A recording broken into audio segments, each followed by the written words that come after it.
One diagonal left, one diagonal. Yeah, and then one in the middle. Yeah. Oh, no, wait. I thought it would like spread, like one behind you, one forward, and one down or something. No. There's So it's an like item... in front of you, then diagonal up, then diagonal down. Yeah, essentially. There's an item I am missing. With keys. Yes, that is where we're going next.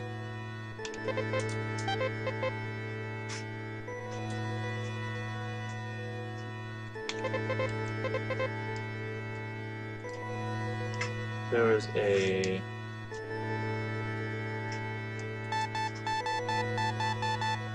There's a magic mirror that we need.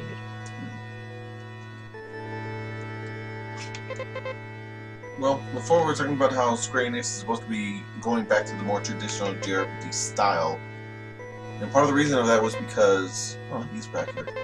Part of the reason is because Bravely Default did so well. Have you tried that game yet? Have I tried what? Bravely Default. No, but I heard good things. Yeah. It did well, that's why Square Enix is supposedly going back to the JRPG style, because of that game. No, what we need to do is get another Romancing SaGa game going. I really enjoyed SaGa Frontier. I did too, but... And SaGa Frontier 2. They were both Yeah. amazing games. I really enjoyed both of those games, even though I never finished them. But, from what I can tell, I'm in the minority. We are in the minority. I don't hear good things about that game ever. Because people can't hack it. Like, I hate to say it, but... Like, SaGa Frontier... That game is like... The challenge curve of that game is stupid. And... It's definitely hard. The way that you raise stats, particular stats, is very time-consuming. It is a huge grind fest. Getting legendary techniques for particular weapons takes a lot of time, but it's all worth it. Like a lot of people don't know about how to get Rosario Impale, which is a terrific sword technique, or they don't know how to get the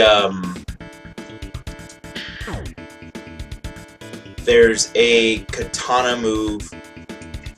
Oh, they don't know how to get Life Sprinkler, and that is like the best katana move in the game. Okay. And people just don't take the time to... It's a game you have to learn. It's the problem. Like, traditionally, most people don't want to take the time to learn the RPG. They want to just kind of learn as they go and just take a more casual approach to it, like a Final Fantasy. Final Fantasy, there's really nothing for you to learn. It's, here you go. We're simple, get you a little story, kick you out the door, self-explanatory. Magic's magic, fight is fight. SaGa Frontier is not like that. SaGa Frontier is, if you're going to use a gun, then you better be also spellcasting, because gun techniques are intelligence modifier plus a certain percentage, and that will enable you to learn a different gun technique. Okay. And if you want to raise speed for a caster to cast spells faster, speed is equal to your unarmed. How many levels you have in that, essentially.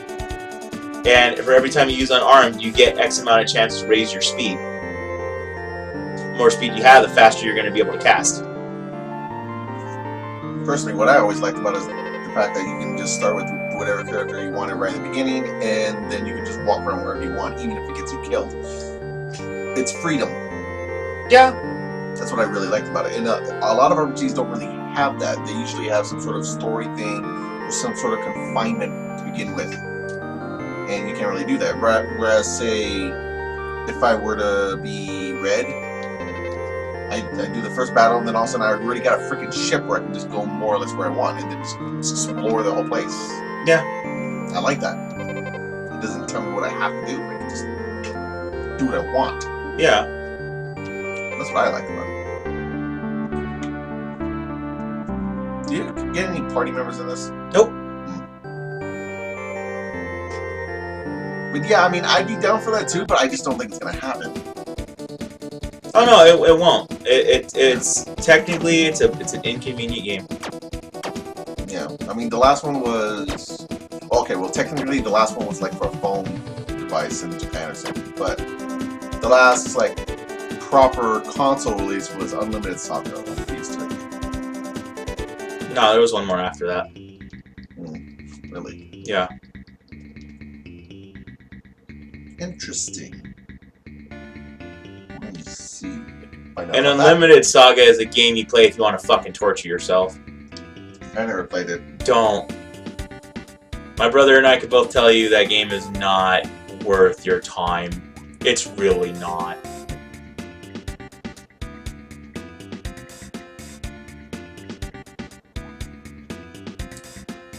What was the differences between the Reminising SaGa series and the Frontier series, SaGa Frontier series? They're the same game. There's no difference. They play exactly the same way? Yeah, Reminising SaGa and SaGa Frontier are the same exact game. Just better graphics? Yeah. Okay. Emperor SaGa. It's probably a mobile game. Let's see, I know the Legend series on the GBA is basically the Reminising SaGa series.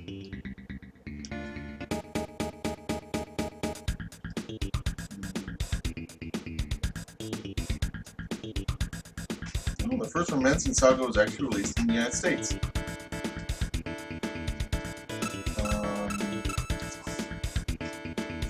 What? Oh, it's scratched up.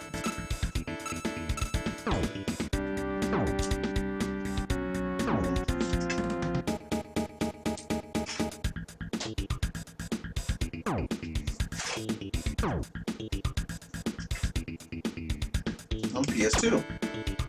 Is that the one you're talking about? The re-release of the first game? Might be.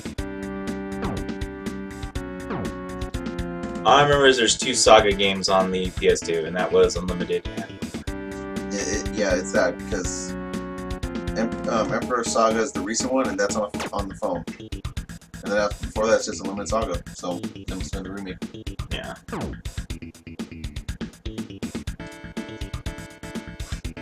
You know, I did kind of want to try Unlimited SaGa just because, again, I like the Frontier games, but apparently it's crap. It's not that it's crap, it's that it's ridiculously hard. Like, the game is very, very unforgiving. It's really easy to screw up. And the navigation is like a board game.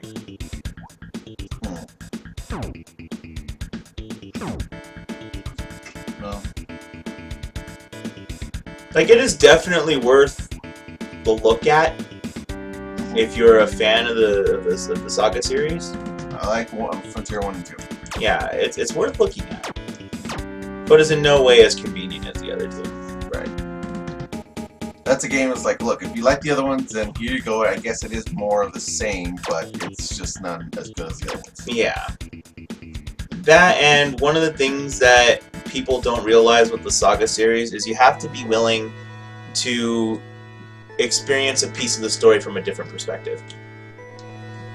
Because when you play Red, yeah, there are certain things that go on in Red's story that won't go on in Blue's story, even though you went through the exact same places.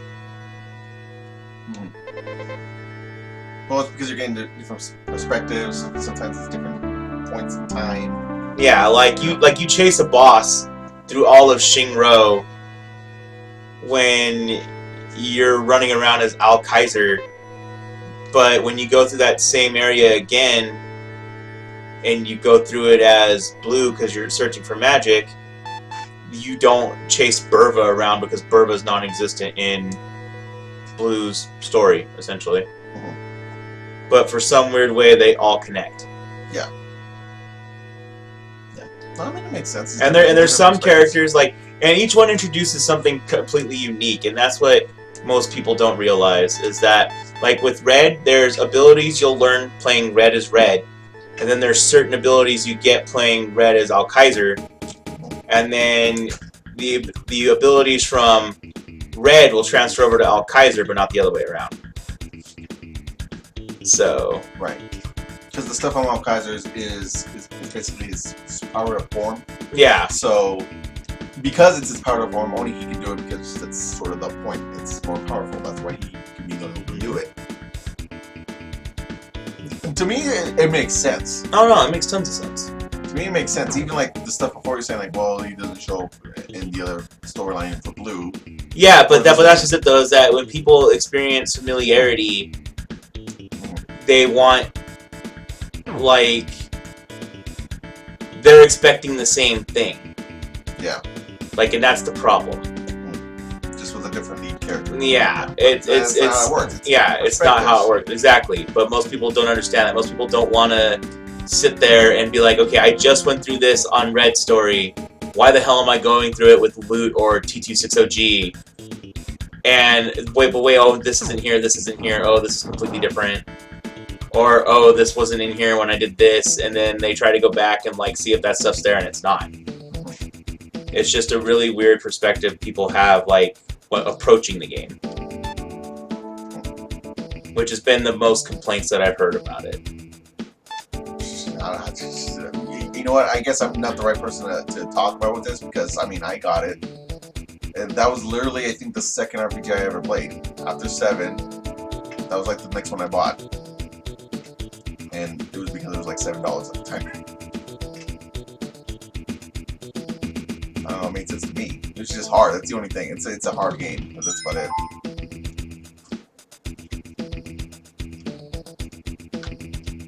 Damn platforming.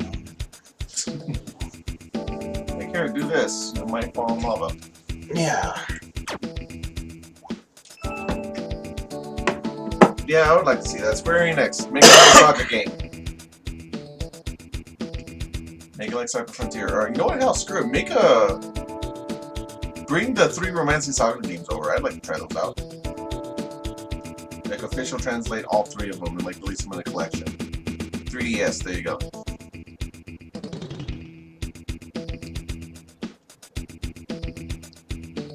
And then if that does well, make a new one.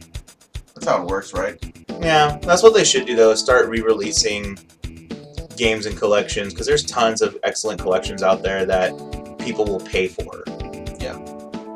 Hell, as a matter of fact, they could just re-release the 2 SaGa Frontier games. It's been long enough.